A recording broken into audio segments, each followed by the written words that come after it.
Yo, so mga Liwire, so quick unboxing muli tayo na pinamili natin ito November 22. So unahin na natin yung mga nakabukas. So yan, power balls, apat, magkakaibang store na kinuhanan ko nito kasi sold out na sa iba. Ito Apollo, dalawang store din yung kinuhanan ko niyan kasi wala na rin. Mas mataas ng presyo dahil wala na kay SRC, wala na rin kay Madam Rosalie. Ito Dutchman, tapos Peony Fountains, wala na isang variant, alam ko anim to eh.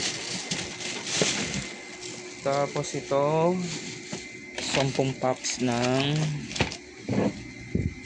tawag dito 10 packs ng Roman candle na 8 shots 0.8.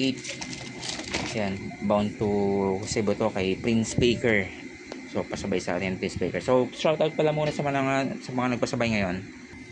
Para sa ating 7th batch na pasabay, shoutout kina RJDM, Job Gigata, Jetro Rodriguez, kay Leo Carlos Lorzana, so second time niya na to. Si Jonas Supsup, Jose Dande, second time niya rin niya magpapasabay. Roel De La Torre, Stephen Gaasis Baido, tsaka kay Christian. Sino pa pang hindi ko nasawag kasi meron na akong mga na-drop pa eh na pahabol din na pasabay. So salamat sa inyong mga pasabay mga idol. Ito yung ibang pasabay natin mga fountains. Ito kay Christian to eh, kabatang ko. Yan, lagi niya ako tinatanong. Ito yung mga pasabay mo. Yan, Diba, Crackling, ano ba to? Sa Volcano, iba't ibang klaseng yan, fountains, tsaka ano ba yun, mga pailaw, tsaka ito mga lucis and whistle bomb Conde yata to na regular, wala na kasi mga DK eh. So ito yun, kay ano pa pala, kay Elmer Laksa. So pasabay niya to sa kanya tong Dragon's Knot of Dawn of Radiance po. So pangalawang beses na rin siya magpasabay. Shoutout bossing. Ito 49 shots na Border Eye, wala na rin makuha na nito.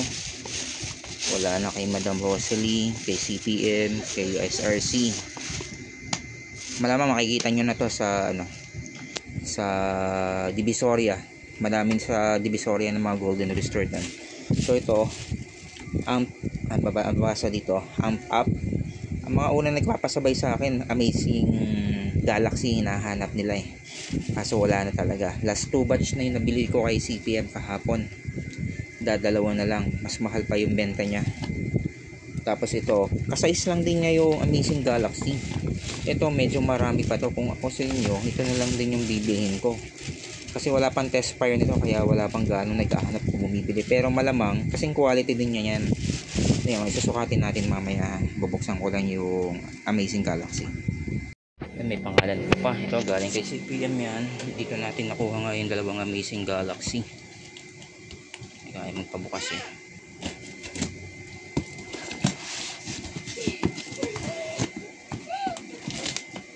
Dito lang din tayo nakakuha ng mga Eagles product na bombshell. So yan, kay Segsabel walang may bigay sa akin na bombshell na 4 at 3. So yan Amazing Galaxy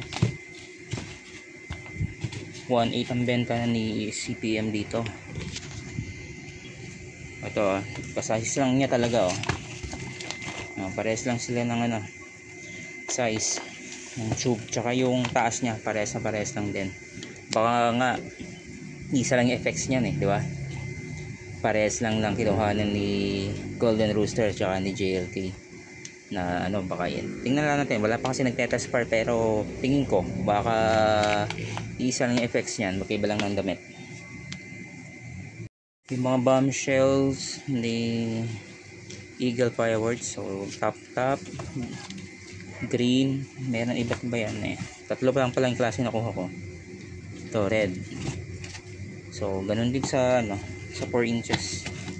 Top, green at saka red. Ito may crackling pala. Yan.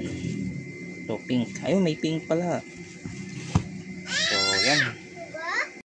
So ayan, binuksan ko muna bago i-video. So ito, ang dami rin naghaharap nito, fat cut.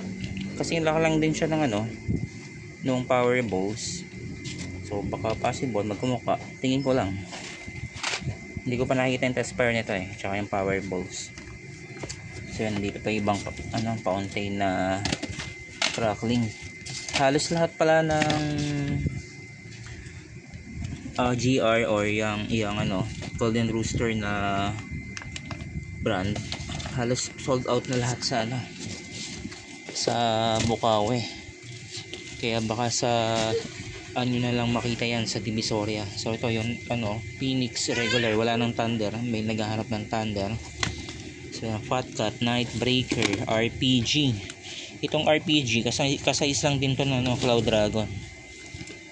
Yan, parang Cloud Dragon lang din yan. Ito 5 star na Dreamlight. Ito Gross Sparkler. Ano to? Ito yata yung COD. Dami rin naghanap nito.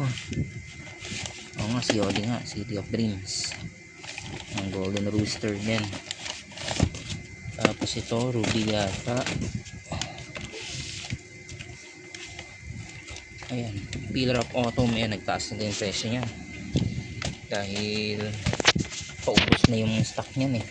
Ayan, Apollo, Plantom. Ayan, meron na palang tatlong COD. Okay, so yung tube caliber pala ng COD ng ng Golden Rooster, kasais lang din ng LF Red tsaka ng Dragon. Ayan, pare sila. Maiksi lang yung kanyang tube, pero same lang sila. Next natin to. Ito, galing ni KSRC to. Ito ang Money Maker 36 shot. 1.2 caliber din to. Ayan o, laki o. Kaya mahal din ang presyo nito. So ito, Fortune, Guiding Light.